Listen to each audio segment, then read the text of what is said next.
Hi, thanks again everybody for showing up. My name is Devon Smith. I'm a sociology professor here at Palomar. I also teach women's studies. And I just want to make a couple of quick announcements. So this program, all of us teach some sort of women's studies course. If you didn't know that there's a women's studies AA degree here at Palomar, there is. And so I'm going to send around some sheets with some information about the women's studies AA. I don't have enough for everybody here. So please take one if you want one. My contact information is here. It is also there. If you would like to email me with any questions about the degree or women's studies classes, it's an interdisciplinary degree, so there are history classes and literature classes and sociology classes and psych classes. Even if you're communications, English. Even if you're not interested in the degree itself, you might be interested in some of the classes that are listed here. Okay, welcome students. My name is Susan Miller. Many of you, or a few of you, I can see know me as your statistics teacher.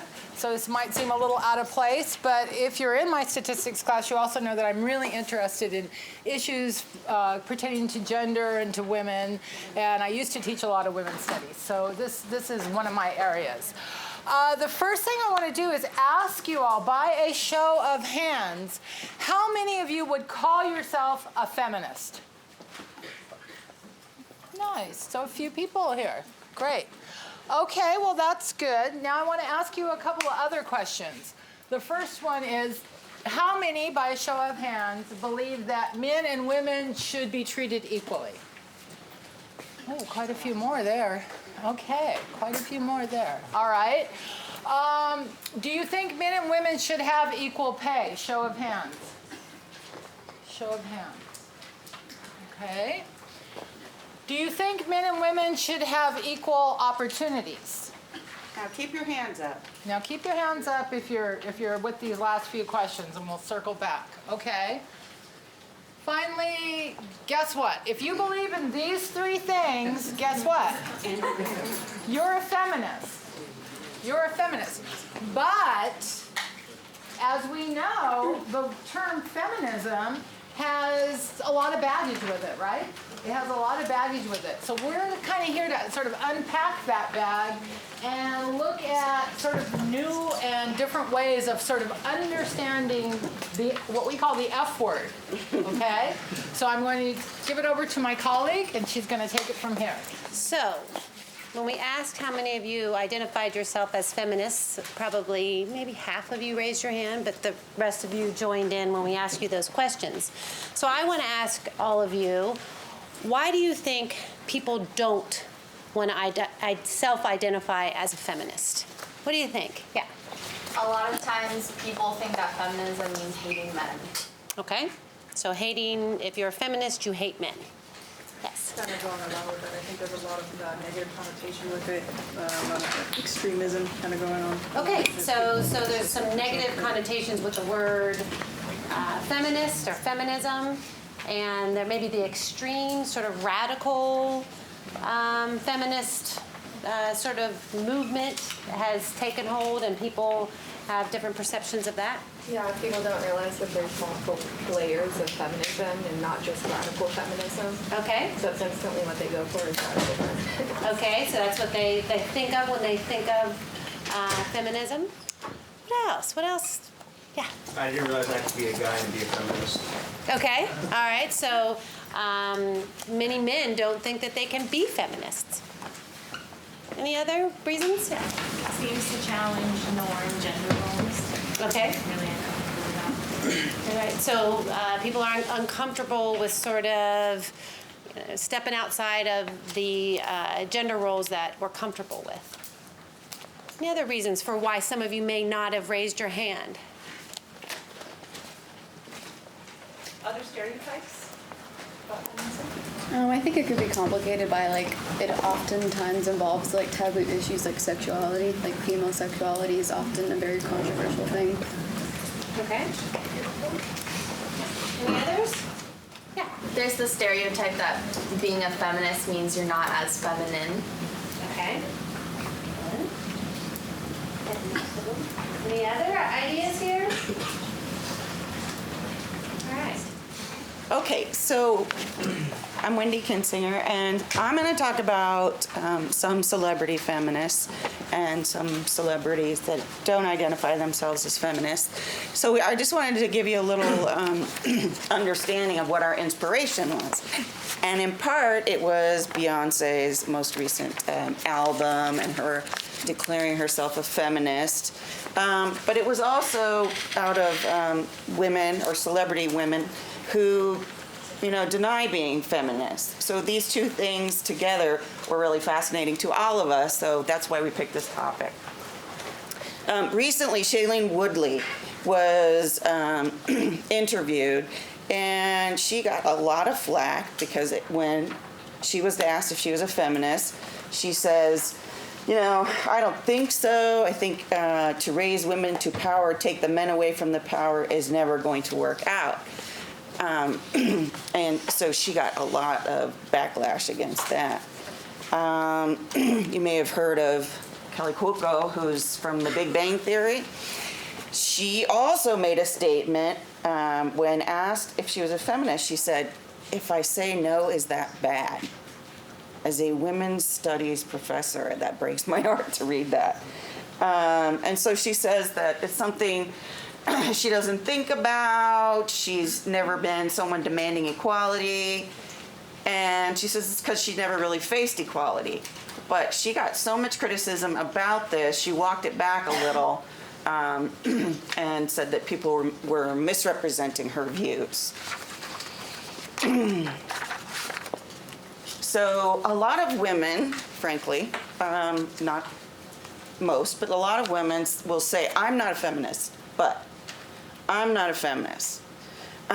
Excuse me, and as we talked about at the very beginning of this, feminism is just about social, political, and economic equality.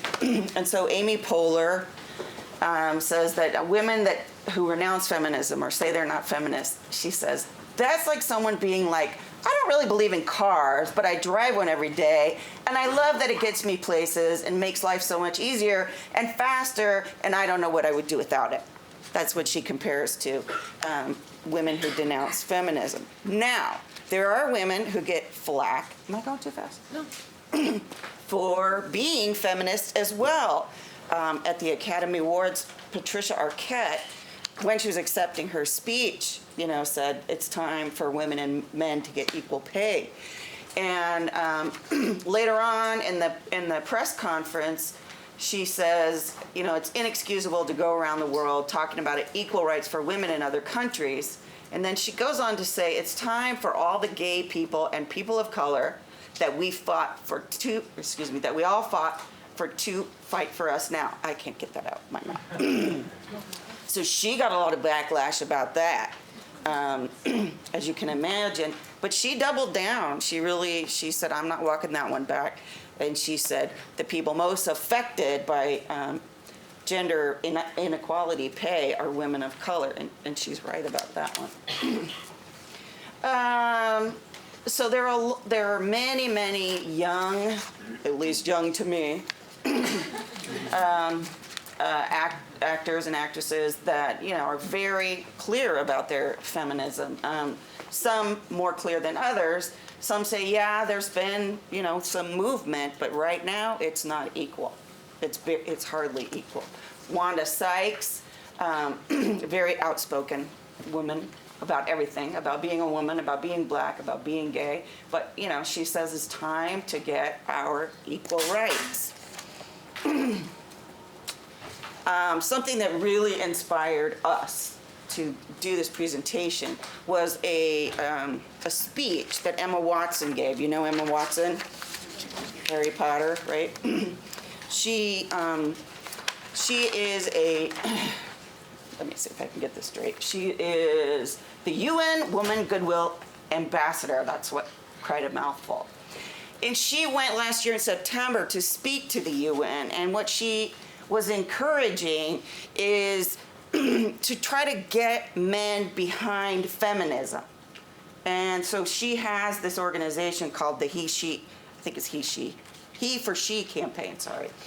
And she gave, I think it was 15 minutes long, her speech, maybe? A speech on why gender equality is so important. And I think it's amazing some of the things she said. She's a young woman in her 20s.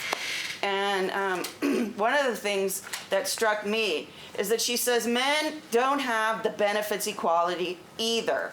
We don't often talk about men being imprisoned by gender stereotypes, but I can see that they are, and that when they are free, things will change for women as a consequence. And another thing she said that I want to impart on you is all that is needed for the forces of evil to triumph is for enough good men and women to do nothing. That's my call to you. But you see here, I want to highlight this as well.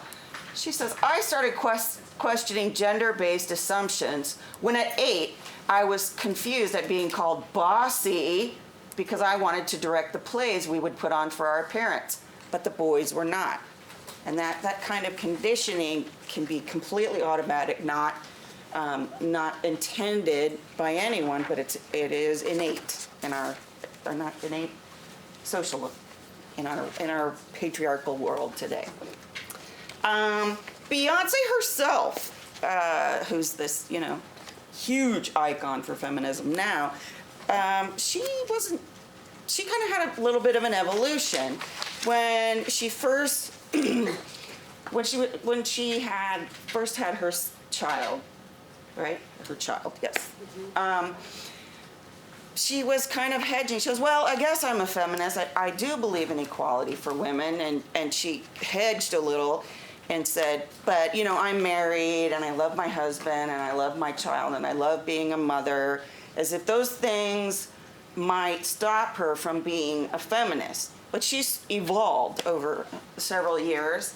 And, she says she realized that she was a feminist, but she didn't want to say so because there was so much baggage associated with that word. So that's something you guys mentioned as well.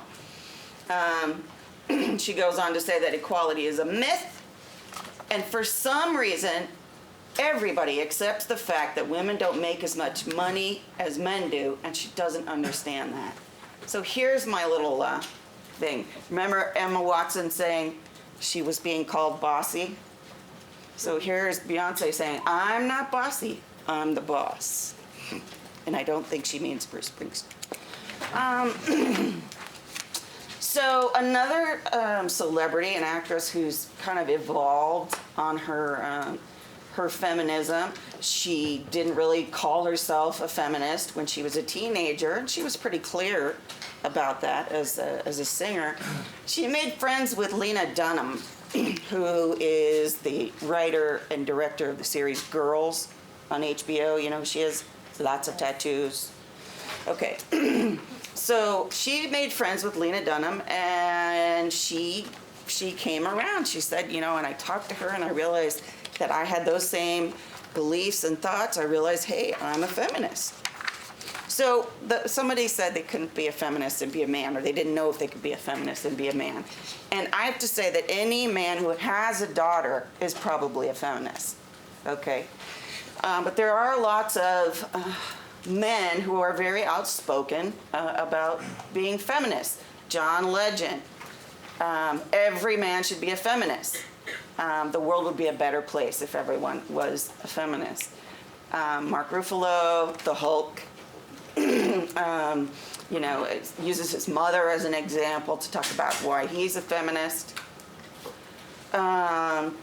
Joseph Gordon-Levitt hits a very important point when he says, there are some people that say feminism is in the past, and he says, or that it doesn't matter anymore because men and women are equal now. And he says, I'm not an expert, but I think the facts are pretty contrary to this. This is my favorite one, Joss Whedon. He's the guy who was behind Buffy the Vampire Slayer, Cabin in the Woods. Did you see Cabin in the Woods? If you didn't, watch it. It's hilarious. So Joss Whedon said, if you're someone who genuinely believes that women don't deserve or aren't as much as men, you're like the plague. On the big history chart, you're the plague. It's just pointless and deadly. So yeah, there's lots of male feminists. There are also celebrities who don't know they're feminists, who will say that they are not feminists, but they, again, use this language of feminism. Miley Cyrus, I'm just about equality. I'm a woman. Woman should be in charge. That's not what she wants, but she's being interviewed by Tabby Gevinson, who says, well, that's what feminism is. Katy Perry, I think of her as an emblem of feminism myself. She's very strong in who she is, but she doesn't identify herself. Even Pharrell Williams is a feminist. The guy behind the song, right? Remember the song? You know, he says, I don't think it's possible for me to be a feminist. I'm a man. It makes sense up to a certain point. But what I do is I support feminists. Qualifier. So yesterday was Equal Pay Day. That's officially what it's called.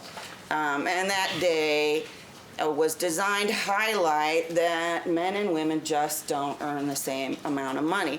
Despite federal legislation, state legislation, men and women don't earn the same pay. And so since that was there yesterday, there's a lot of questions about why men and women don't earn the same pay. And there is some research on that. But I wanted to highlight one of these executives, Amy Pascal, says the reason that men and women don't earn the same wages is because women need to bargain better. Like it's some kind of flaw in the woman, or blaming the victim for that. So I say that it is a travesty that in the United States in 2015 that there is not wage equality. That is tragic, and it makes me a little sick to my stomach. So I want you to understand, this is not just a statistic I'm throwing out of my mouth. Women make 78 cents on the dollar to men with the same education, the same experience, the same training, the same amount of, years on the job. They make 78 cents on the dollar, and that's a fact. So that's my vitriol for today.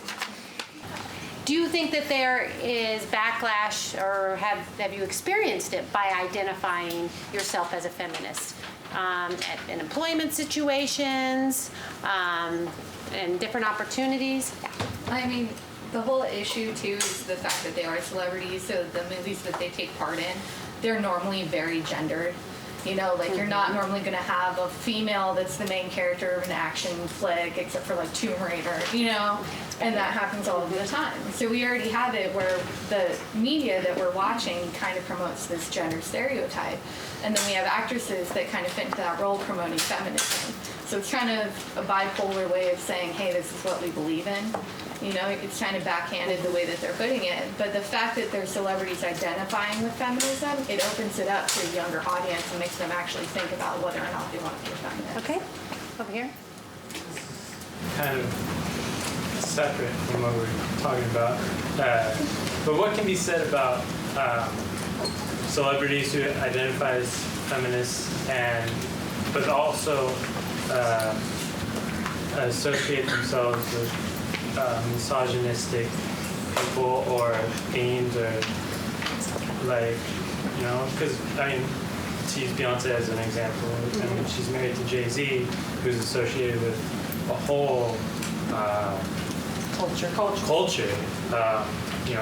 Kanye West, Drake, and all that.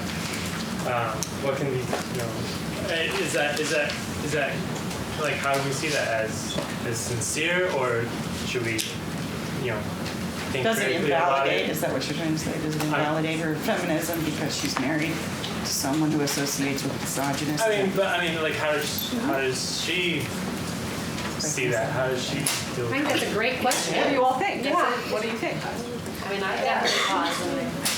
Beyonce kind of banks off of her sex appeal, and she uses that to her advantage. And I don't understand when she calls herself a feminist, but then she's portraying that unattainable beauty standards and allowing herself to be photoshopped and things like that. I feel like she's just truly So that's an excellent point. So can you be a feminist and be a sex symbol, right? In a way. I mean, I feel like In a way. it's about like not making women feel objectified, but celebrating their individuality and like looking beyond their appearance. And I feel like Beyonce is all about her appearance.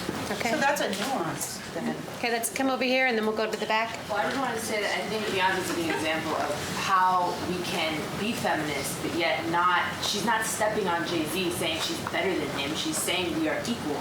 She's not stepping on the fact that he comes from this rap culture that's very misogynistic. She's saying that we are equal. She just believes that she should get paid as much as her husband, which she doesn't. And I actually disagree about the sexuality thing. I feel like like some women, I like feeling sexy sometimes. Like it doesn't have to be, when we're feminism, that doesn't mean we have to cover up and act like we don't have bodies and we don't want to show them off. Like we are equal. We should be able to show off whatever we want and not be objectified by our body. But if we want to show something off, we should be allowed to do it as well.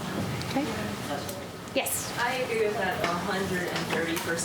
Like honestly, I think that you have to think about Beyonce's industry. Like she can't be prudish. Like she can't really like cover herself up, or you know what I mean. Like she has to portray herself a certain way, and that's the way she's been since she's been with Destiny's Child. She can't just change herself just because she's a feminist. And honestly, as a feminist, she should be able to do whatever she feels like she wants to do. Because that's what being a feminist is about. Being equal to men, being able to do what you want to do. So like, fuck it, honestly. Okay. I think there's a big difference between what you're saying and what she was saying. I don't think whoever over here was talking, I don't think they were saying that you need to like cover up and hide your body. They were saying that yes, you should be able to express yourself and have sex appeal and be a bombshell if you want, but she was talking about the airbrushing thing. Like there's a difference between being sexy and being exactly who you are and owning that, and then letting magazines airbrush you and not saying anything about it and not standing up for that. And so that was to address that comment. And then about the whole being married to someone who is part of a misogynistic movement, I would say, Beyonce is particularly a celebrity that does express her political views and her personal views on certain social issues. But I don't really see that much with Jay-Z, and so we have to ask the question, how much of his career is a performance? Like rap is a whole, it's a culture, it's a thing, and he's a rap artist, he's a performer, and so he could believe other things and not necessarily be representing misogyny. I'm just being devil's advocate. I totally think that why would she marry someone who's part of that? I feel the same way, but just devil's advocate, it could just be a show that he's putting on because it is his job. Yeah, good points. Everyone's making excellent points. I do know that Jay-Z did take her last name when they got married. So, that indicates that it may possibly support the idea that a lot of what he's doing is a performance. And it does kind of get back to the notion that men are also trapped by some of these stereotypes. Jay-Z can't come out and say, I'm a feminist, right? That would be almost completely contradictory to his image, right? So how boxed in are men by not even being able to go near that word because it stigmatizes them as not being manly, right? That's another sort of form of oppression that we don't really talk much about. Well, and I just wanted to connect that to an earlier comment, which is that this is something that feminists don't agree on. It's a really great question, and feminism is so broad that the feminists disagree with one another on that, right? And because it's so complex. The sex industry is so complex. Your comment about sort of street walking prostitutes versus call girls is a complex question. The different types of porn, right? Whether you're directing versus you're acting, things like that. And Wendy's comment about choice is really, really critical in talking about this. What do we mean when we mean choice? Ideally, choice is having a full range of options, understanding the ramifications of those options, being able to freely choose those options, and going with the option that you feel like is best for you. Do all women in the sex industry choose the sex industry in that way? Probably not. Do some of them? Absolutely, right? And do they feel fulfilled by their choice and embrace that choice and they would go back to that choice no matter what? Absolutely, right? And so there's a way in which there's not one single answer to this in terms of how does feminism view the sex industry, it's a very complex question, and feminism is very complex. And so it's a really good question. There's some. Oh, I was just going to say pretty much exactly what you just said. I feel like this is a major movement within feminism that's trying to define itself whether women should be objectified by their sexuality or subjected by their own sexuality. And it's like exactly just like you said, it's controversial and there's a whole narrative already on its own, yeah. Yeah, I wanted to get clarification on what Amy Pascal said about women needing to bargain better. Was she in support of feminism, or was she against it? And if she was against it, what's wrong with that statement? No, okay, well, so that was from me.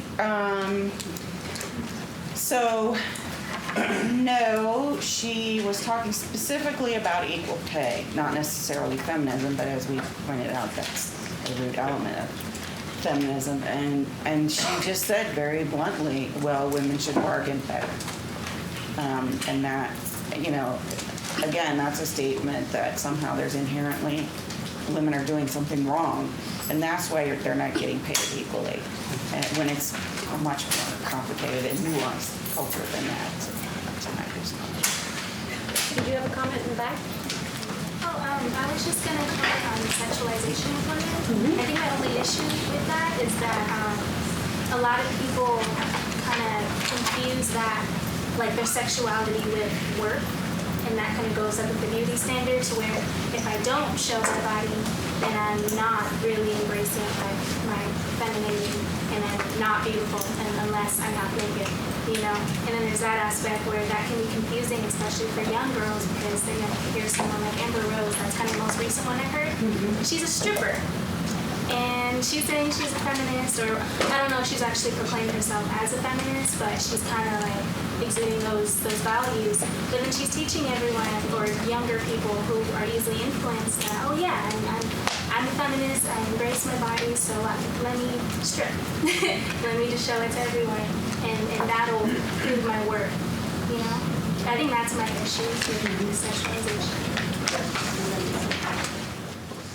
I want to make a bit of a comment on the equal pay thing with the whole bartering part. I think it's the only part about that I think is stupid is because bartering comes up with the fact that you need to be aggressive, you need to be in people's faces. But the moment girls start doing that, they get again put down about it. And the only ones who are allowed to be aggressive is men. Thus, it's led to a point where men are the only ones who can go and ask, can I get a raise? Can I have a promotion? Can I do this? I've been working here for this long, thus I kind of deserve it almost. Whereas when women try to do that, I feel like they wouldn't have the courage to do that because they are going to be either turned down or they're going to be claimed as this, that, whatever derogatory term. And I just don't think, because that's the society we raise people at. We raise men to be strong, aggressive, get in your face, tell them what you want, and girls to be passive and not really do much about it. And so that's where the equal pay thing wouldn't ever work out with bartering, regardless of the fact, no matter what. It's just you're not. Sorry. Oh yeah, I was just gonna say I don't think no one's ever gonna be able to barter for that. I think it's gonna have to come from somewhere else. And we were talking about that in my women's studies class a few weeks ago, and none of us could really come to an exact conclusion on how you would fix that. We were saying, well, you have to restructure everything and get it where you can pay women equally, but it's not as simple as that. We don't live in a society where that would be as a simple fix as that. That there's got to be another root problem where you have to fix it. So I have to say that I have 3 daughters, and we have raised them as, you can do anything you want to. If you want to, if you want to run around with a sword, that's fine. Just don't hurt your sister, And the circle of people that are our friends are very similar about their son's masculinity. I remember going into the preschool to get my daughter one day, and there's 2 boys running around with princess costumes on, chasing each other, and my daughter was building stuff with blocks. So I kind of reject the notion that there's nothing we can do. I think it starts, I'm not saying you said that, but I think we can start with our own children, and we can create a change. That's why we're starting to see so much change now with so many things. We've started telling people over the years. That's why you start seeing the guys who are feminine. You see the guys who sit cross-legged, even though it's feminine. You'll see the guys who wear skinny jeans, even though it's feminine. You'll see the girls who wear, ripped up, battered, tattered clothes, whatever it is, even though it's a masculine thing. They wear pantsuits or they do stuff like that. And it's like, you are right 100% about the whole you just gotta raise your kids to be a point where it's like, who cares if you wanted, like, I think there was a picture I saw on the internet. It was a boy dressed up as Spider-Man pushing a little carriage, like a girl's toy carriage.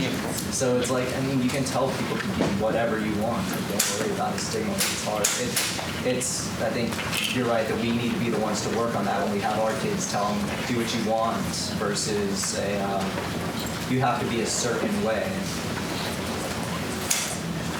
I just think it's interesting because you're talking about the young boys chasing each other as princesses. What if those two boys were dressed as princesses playing with dolls? Or what if the little girl playing with blocks wasn't making a castle? She was making construction equipment and throwing things and being a little rough and tumble. I play roller derby. There's no girl in that league who's going to say they're not a feminist, but we also wear fishnets because we're not going to get anybody to show up to those things. And we just embrace the fact we look good. So, you know, there's a balance to, like, how you're still supposed to be. Oh yeah, I wouldn't suggest that there isn't social pressure, but Sure. you guys, when you have children, you can make a difference with your children. I mean, you can make a difference with your own actions, but it's got to come from, you know, that early age up, so they've got a different environment that isn't one where there's a certain gender stereotype for men and women. And frankly, I see that a lot in your generation. New voice. I wanted to bring up a lot. I feel like there's development in the Hollywood section. Like there's more and more women action heroes coming out, and also I think they're making a Wonder Woman movie coming out in the next few years too. I think it's really cool that they're doing that, but also I feel like there's also a growing stigma towards like if somebody just wants to be a mom, if there's that kind of. There's a stigma kind of growing around that. I don't know if that's just me thinking about that or. No, there's very much a challenge that women, you know, what we call third wave women, feminists have is how do I balance, you know, can I just stay home and be a mom and be a feminist? Or how do I balance my career with my family? And that is a kind of tension within the feminism today. But I think most feminists today would say that's okay if you want to stay home and be a mom. Yeah, like that whole kind of point I find is like another reason why so many like women are driven away from feminism is because a lot of times like feminism, like they keep feeling like their whole personality and choice needs to be controlled. Like there's actually a girl that I followed online. And what happened was she posted that like when she was younger, she was actually much more a tomboy and kind of hated like standard girly things, and more often like wore like jackets and pants and stuff like that. But as she grew up, she actually grew to actually really embrace just femininity.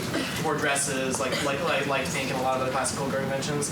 When she basically said that, a bunch of people, like a bunch of like feminists were calling her out, basically saying like you're just conforming to like the patriarchal norms in society. And basically she said like no, screw you. I'm doing this choice. I don't want any of you to dictate what sort of personality choice I need to be. I can be feminine or I can be a tomboy, however way I want to be, and I'm not going to let any sort of convention like dictate that that's the way I have to be. I think it's really interesting, and I think that is, you know, unfortunate. If you said that this is a friend of yours, unfortunate that they had that experience because it's a very narrow experience of feminism.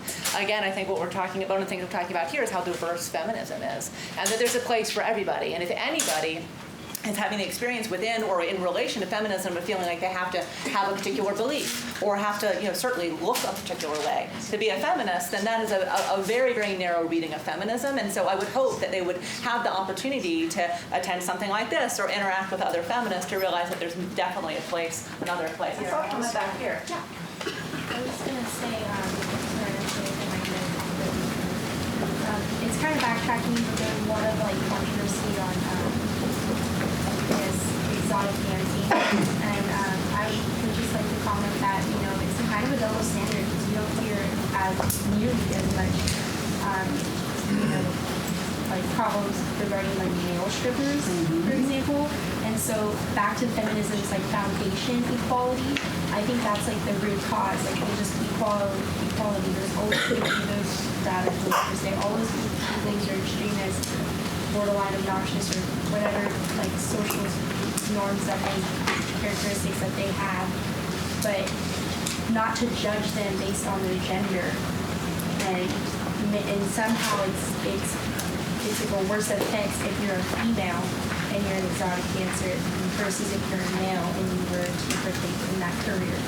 I think it's really interesting. I just think that like wasn't really voiced, and it was like, Your point about it being a double standard, right? Yeah. Anytime there's a double standard, that's evidence of like a lot absence of equality. there's a lot of double standards.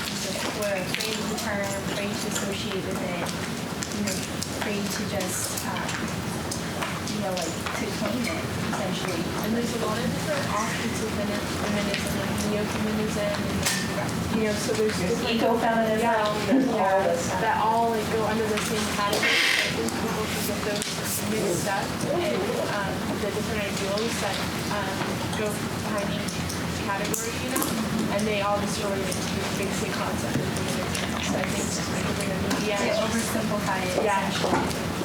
They just make it Oh, actually, you can go into Alright, I just wanted to say something to the guys who are kind of like hesitant about feminism, talking about the porn industry and like sexualization of women and all this. Like guys, you guys know what it's like to like work with a girl, maybe she's a waitress, maybe she flirted a little bit, maybe she put her top down a little bit, and she got more tips than you. Like that's feminine, you want to be equal. Like women can make so much more money. Like when you have to look at equal pay, right? Women make, I make $9 at my job, and this guy that I was training was making $9.50. That pissed me off. But then in other things, women can just wear a bikini and get paid a lot more money than a guy who would take off his shirt. So it's like you want to be equal. So guys are like, oh, I don't want to be equal, but sometimes girls get the upper hand because they look a certain way, and guys don't, or something like that. It's like you want to say to the guys, like, it's equality overall. And actually, I'm glad you were able to say that before my comment, because there's a misnomer about feminism. I've heard it from whenever I discuss the civil rights portion of my American government class. My students have addressed this. People in general have addressed this. A misnomer that feminism attacks men. Feminism is challenging a paradigm of patriarchy. It goes beyond economic, political, which of course what I teach, or legal, but also cultural. The cultural paradigm that creates these double standards that a number of you have already pointed out. Research shows that, in terms of sexuality, men express sexuality, and we're called confident, or sensual, or charismatic. Women express sexuality, they're called slutty, or too provocative, or trampy. Men express points of view, or men express, or make their voices heard. Confident, assertive. Women do so, they're bitchy, they're bossy. One study's been done in terms of K through 12 students in public schools. Women, or girls, young female students who raise their hands more, they're called too pushy. And therefore, they don't raise their hands nearly as much. Boys who do it are inconfident, and they claim their education, while girls don't raise their hand nearly as much. Another study shows women are interrupted way more than men in terms of casual conversation, professional office interaction, personal and professional. Studies shows that women are interrupted way more than men. Women are quoted less in academic peer-reviewed journals, professional journals, than men are. Less women go into the STEM sciences, the STEM professions, because of the gender role that they're supposed to be feminine and matristic or motherly or what have you. Gender roles drive women into certain professions that get paid less, that are seen in less esteem. It's an entire pervasive culture, globally mostly, of patriarchy. It's not just economic or political, but it's cultural. And that is what's made women subjugated. And when that happens, it's bad for men. To be a feminist is not just promoting equality for women. It is promoting empowerment for women, and that makes it good for us men. We men have to speak up and say that we're feminists. I'm a man, but not about a feminist. No, I'm a man and I'm a feminist. And if we do that, it'll take a few generations with how pervasive patriarchy is, but that is the first step. Sylvia? So I love that. Thank you very much for that background information. I was thinking about Madonna coming onto an interview after the Grammys, and they were questioning her because they said that she was getting too old to be acting the way she did, and why didn't she act her age? And I loved her response saying that I am acting my age. This is what 56 looks like to me. So I think we're going back to what y'all are saying up there, that it's just how we interpret things and how we teach others about whatever it is we want to be portrayed as women or men, with that power, that whole power thing. It's just like, why are women objectified that way, even with ageism, especially, at 56, that's old, and she's not acting her age, but, Mick Jagger can be limping across the stage, so that's what, I love those kinds of interviews, because those are the women that are still changing the way we look at things. Yeah. Yes. Okay, I think you made a very excellent point, because a few days ago when Hillary, she announced that she was going to run for the presidency for 2016, I saw a lot of uprising on Facebook saying that if Hillary did get elected for president, then people are going to move out of the country, or they're going to completely just vote against her, because they're just going to vote for the other guy just because she's a woman, because they believe that women are incapable of running a country, or they're not capable of performing the same tasks that men are doing, but women are just as capable of doing the same things men are doing, and if not better sometimes, most of the time actually, from what I've seen. And I think it's kind of like this really stigmatized thing that it's like women can't be in positions of power and only men can do that, but I think I think it should be that both men and women can be in power, but sorry, I'm getting kind of jumbled up right now. Women should be able to be in power, not because of they're just women, but because they're capable of it, If they have the capability to do so, then they should be able to do so. Hey, I have to say something now. Okay, her name is not Hillary. Her name is Clinton. And I just encourage all of you to remember that nobody refers to the male presidential candidates. I'm not attacking you because this is across the board. Nobody refers to them by their first names. And that is very sexist. It quite honestly is. She's Madam Secretary, Senator Cruz, Senator Rubio. She is Secretary Clinton, and to call her Hillary that kind of media has an effect. And I have a blog on this. Okay, there's some new voices. Yeah. Yeah, going back to the point you were talking about with raising your daughters and going to school scene, I really like that raising kids from childhood to understand this kind of societal change that they need to make. I think people are really stuck in their ways once you reach a certain age, and you're not going to move away from your mentality on a lot of things, including feminism. And I think it's really important. I think anybody who watches Super Bowl this year remembers that throw a girl commercial with hit girls, and throw a girl shouldn't be a simply bad connotation. It should be something good and empowering. And lately I've been thinking about time, just one particular issue. I think about how men can go to the beach without tops on and women can't. It's fucked up. It's crazy. And if a woman went out in public without her top on, you'd have men just everybody would be staring at her because it's so out of the norm. It's not normal if you men perpetuating that rape mentality, oh, what are you asking for, wearing that out. It's also illegal. Not wearing that out. Yeah. And you look at things like native tribes in Africa where none of the women wear tops, and that's so ingrained in their culture, and the kids are raised around that, and that's normal for them. And I think that that's something that you can't really change in people who are already stuck in their ways, but that I'll mean to make it sound cliche, but the children really are the future of this movement, and they're the ones who are going to be making these changes later on. And right now, our generation's not even used to something like that, but that's really who this movement should be directed at, and they need to be raised knowing that these are possibilities for the future. That's something that could be the norm. Women could go to the beach without tops on, but right now, I just think the children are totally where it should be focused. And you all are yet to do that most of the I agree with you about the whole children thing, but it doesn't mean that we can do anything. I'm transgender. I'm defying norms. I dress what not a guy should do. But I do it because I feel right. It's me. And people are going to give me crap about it, but that's their deal. I'm comfortable with myself to, be who I am. And that scares people, but doing little things like that can make you think. It's you know what, maybe this isn't for them. But I totally agree with you about, teaching those values to our kids. But also we can do little things, if someone's making fun of somebody because they're feminist, or they say, you know what, that's their thing, you know, like just a little. Okay. Yeah. Couple things. One. Never mind, I'm not gonna ask that question. We're all friends here. Well, yeah. Well, no, I'm not gonna go there. What Mr. Bowman was saying. Does feminism seek to eliminate gender or gender role?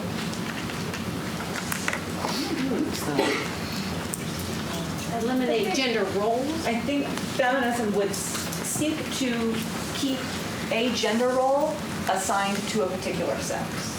Right? So it's not the roles themselves that are necessarily problematic. It's the fact that we assign one role to women and another role to men, and that we devalue the one that's associated with women, right? So the roles themselves aren't the problem. It's the power that we assign to one versus the other. It's the fact that we insist that women embody one role and men embody another. When, to Kevin's point, maybe men want to be feminine, and maybe women want to be masculine, and maybe men want to be stay-at-home dads, and women want to be CEOs, right? And that we should have the freedom to do that. I think feminists would defend that and not say that the gender roles themselves are problematic. It's just that we should have freedom to embody whatever gender role we want, and we should not be penalized for embodying a particular gender role. That's my take. Well, again, it doesn't limit men either. Right, the whole, exactly. That's why strict gender roles are a disservice to men and women. I mean, we talk a lot about how they're a disservice to women because of things like pay equity, but they're a disservice to men as well because they're a very narrow reading of gender and assigning that narrow reading exclusively to one sex or the other. And that's bad news for everybody, frankly, in terms of being able to sort of be expressive and open in the way that you feel best. Yes. This is sort of building off of a few things that has been said a few times, but I'm going to use this example from this wonderful video I saw recently. So it takes place in a park. There are all these parents, and they're gathered in the park, and the way it's set up, it's almost like so you've got your moms who breastfeed, you've got your moms who feed their children formula, you've got your stay-at-home moms, and then you've got your career moms, you've got your single dads, and so it's the way it's set up. It's almost sort of like a turf war the way it goes on. And so the stay-at-home moms, attack the career moms like, oh, you're selfish, and the breastfeeding moms are like, oh, you guys are just feeding your kids all these chemicals, and they're just disagreeing, and there's all this disagreement, and it escalates to the point where it seems like it's almost going to turn into a fight. And so this one mom isn't paying attention, and her stroller with her child in it actually starts to roll down the hill. And every single parent in the park takes off running after it and catches the stroller before something bad happens to the child. And at the end of the video, it says, no matter what your belief, you are a parent.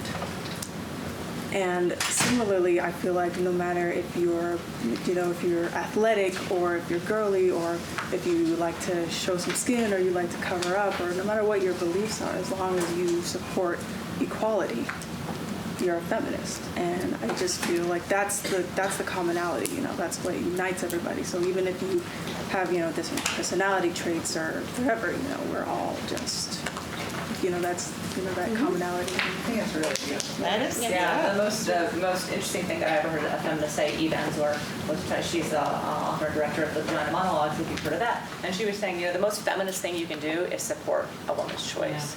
Yeah. And that the most sort of anti-feminist thing that happens is women and men sort of tearing women down for the choices they make, whether it's their career, how they dress, or getting wrapped up in that, right? That's anti-feminist. That doesn't move anything forward, just being supportive of one another. And I think that's a really beautiful way to illustrate that. It's a beautiful video. I don't know what it's called. I just saw it recently. It was on Facebook, but it's really good. I'll see if I can find it. Okay. So I'm trying to make sure we get to different voices. Yeah. I had a question. You guys had said it before, right before we started asking questions. I don't know if it was you who said something. Was it like, are you struggling with the term feminism? Is it men struggling with that term being associated with being feminine, that they don't want to be called feminist? Or do you think it is more the lack of knowledge? Do you know, do you guys have statistics on that? What is it that makes men struggle with being called feminist? So I just let me say that at the beginning of this, we kind of defined feminism as just equality in every sense of the word, and but that there are women, who identify themselves and say, "I'm not a feminist." So it's not just men who have that sense. But go ahead. Addressing her part, which is like solely men, I think the biggest stigma for men rejecting feminism is that the root word of feminism is the word feminine. And I think that men think that if they embrace femininity or just feminism, that means they have to reject their masculinity, and then they could be viewed as potentially other things as gay or homosexual in general. And I don't think they want to come off as that way, and I think they'd rather just like stick with their masculinity and just not accept it at all. Because I kind of feel like I was there before, and now I've realized that what feminism actually is, and I've come to the fact that I don't have to reject my masculinity to be a feminist.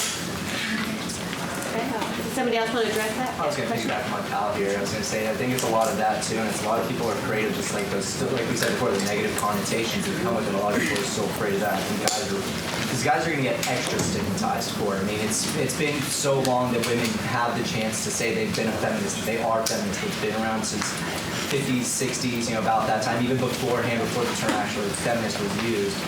But it's only been more in the last, you might have had some guys through the 70s and 80s starting with maybe some of the punk bands and the revolutionary ideas. They were taking in those ideas. They maybe started saying it's feminist. But even more recently, it's only been the last maybe 10 years that we start seeing people say that they're being feminist. But I think there's that negative connotation with it, because people don't want to be seen in a bad light, or they don't want to be viewed in some negative way. And I don't think there should be a negative way to see us. I mean, yes, I'm sure there's the like we said before, the radicals and whatnot, but that's not all of them. I think a lot of guys are just afraid to be stigmatized. Anyone's afraid to be stigmatized for doing anything. I mean, you cut your hair and it's like, oh no, are people going to like me if my hair is short now? Or if I grow it out, are they going to like it if it's long? And people are afraid of just any stigma, let alone, going with a whole term that defines your whole political, economic, socio views of life. They're going to stigmatize you even more, because it's just one word that might encompass everything that you believe. Okay.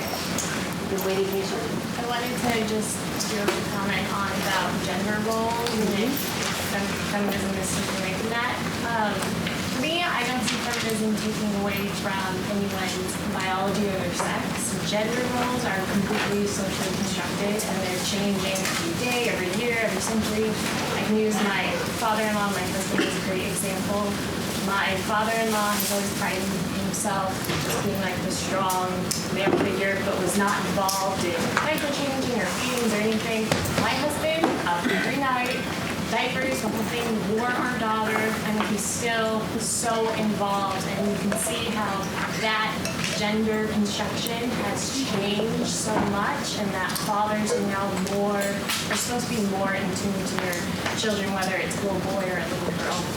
Studies have shown that when men co-sleep with their children, their testosterone levels actually go down. They become more in tune with their children. So like when they wake up in the middle of the night, they wake up too. They get on that same sleep cycle, which has always been more associated with women. So just gender roles is purely social. And so they are what you make them to be. And if you start changing that, then it spreads out. But your sexuality, nobody can take away my genitalia unless I choose to do.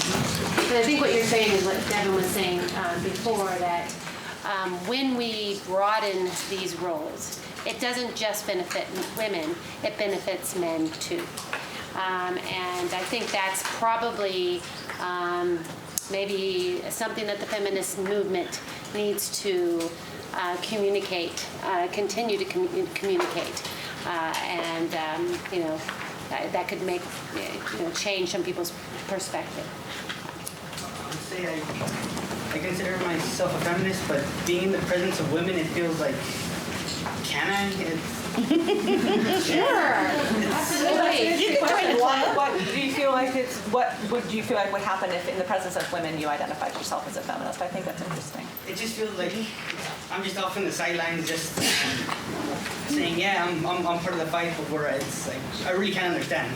I really can't understand what's going on. I've never had that experience. Sure. Yeah, I think that's understandable, and that there's also been some discussion among feminist-identified men and feminists about whether men can be feminists. And you haven't walked the walk, so you can't understand thing is some of the argument against men identifying as feminists. I personally don't agree with that. I think that anybody can identify as a feminist, but I think that that's very understandable that you would think you have some hesitancy around that, right? Because in the presence of women, it feels like, well, I'm on the sidelines, but I'm with you, but I think that it's still valuable and important to identify that way. Yeah. I want to take yours because yes, you. Oh yeah. So just going back to like the wage disparity and the disadvantages like towards women in the workplace and stuff like that, and like some of the advantages that we talked about over here about like a server being able to draw more tips or something like that. Our professor showed us this interesting statistic that women in nursing, which is like a field that's dominated by women, still make less than male nurses, which is just like crazy to think about. And I know, like I think Professor Goldman, it is like legally, like legislatively, we're all supposed to be equal. We're all supposed to be paid the same. But obviously, we're at 78 cents to the dollar, which is a C plus. So if you're satisfied with that, it's up 3 cents from 1960. Okay. It's about 3 cents an hour. Yeah, so that's just ridiculous. So I mean, like, not that we're gonna hammer out the solution right now, but what reasons do we need more women CEOs, more women in the boardroom, do we need a woman president, senators? Yes. Oh, we need you guys. Yeah. Is what we need. Because honestly, like if just the last couple of years, to hire them, yeah, to promote them, like just how to believe in them. Yeah, how lackadaisical our House of Representatives has been like the last couple of years, and a lot of these guys like won't even talk to each other. And I just feel like, not to bash on guys because I am a dude or whatever, but like, yeah, I just feel like if there was more women representatives that they could talk to each other. And I think we can bring that back around to the conversation about gender roles, Yeah. right? Broadening True, them. yeah, exactly. About the fact that we attribute lesser qualities to one gender role, that we denigrate one gender role compared to the other. Yeah, exactly. That means that if women, even if women and become the CEO, like, guys won't talk to each other. right? Yeah, even if a woman becomes the CEO, they're going to attribute things to her as a woman that justify maybe paying her less, right? Because they assume that she doesn't. So we need. It starts with raising our children differently. It starts with broadening gender roles and making them less strict. It starts with valuing our gender roles similarly, and all the way in terms of how that that literally pays out in terms of monetary pay and whatnot. So I think that it's complicated. It's a very good question. We have to wrap it up. Yeah. Feel free to come down and talk to us, or we can talk some more. But you don't feel like you have to stay. And if you like what we talked about here today, consider taking one of the classes in our women's studies. Where's the sign?